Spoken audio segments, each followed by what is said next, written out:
Hi guys, কেমন আছেন সবাই? Suriya BD entertainment and with learn এর ইউটিউব চ্যানেলের পক্ষ থেকে সবাইকে জানাই প্রাণ ঢালা অভিনন্দন ও শুভেচ্ছা। আশা রাখি সবাই ভালোই আছেন। Suriya BD entertainment and with learn এর ইউটিউব চ্যানেলের পক্ষ থেকে আজকে চলে আসলাম নতুন একটি ভিডিও নিয়ে। আজকের ভিডিওর টপিক হচ্ছে ইংরেজি গ্রামার শিক্ষা।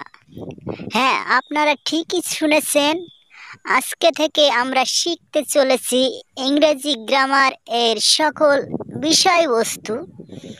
তাই যারা ইংরেজি ভাষা শিখতে চান তারা অবশ্যই এই কোর্সটি সম্পূর্ণ শেষ করবেন। ধন্যবাদ।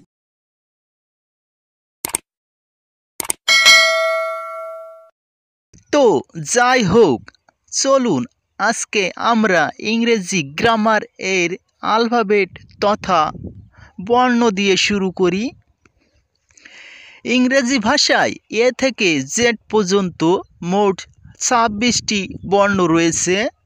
এই যে বর্ণ বা লেটারগুলোকে একসাথে ইংরেজিতে অ্যালফাবেট বা বর্ণ বলা হয়। ইংরেজি ভাষায় 26টি লেটার বা বর্ণ রয়েছে, যেমন A, B, C, D, E, F, G, H, I, J, K, L, M, N, O, P, Q, R, S, T, U, V, W, X, Y, Z. Alphabet দুই প্রকার, ভাওয়েল এবং কনসোনান্ট। Number 1, vowel. যে সকল বর্ণ অন্য বর্ণের সাহায্য ছাড়াই নিজে নিজে উচ্চারিত হতে পারে তাকে ভাওয়েল বা স্বরবর্ণ বলা হয়। ভাওয়েল তথা স্বরবর্ণ 5টি: এ, ই, আই, ও, ইউ। মনে রাখতে হবে, এই যে 5টি স্বরবর্ণ অন্য কোনো বর্ণের সাহায্য ছাড়াই নিজে নিজেই উচ্চারিত হতে পারে। Number 2, consonant.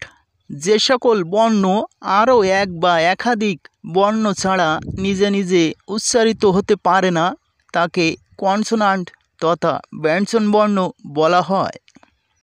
কনসোনান্ট বা ব্যঞ্জন বর্ণ মোট 21টি: B, C, D, F, G, H, J, K, L, M, N, P, Q, R, S, T, V, W, X, Y, Z.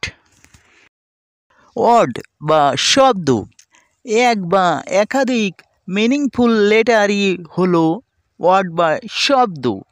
আমরা জানি অর্থবোধক ধ্বনি সমষ্টিকে শব্দ বা ওয়ার্ড বলা হয়, যেমন ম্যান মানুষ, গুড ভালো, পেন কলম, বুক বই।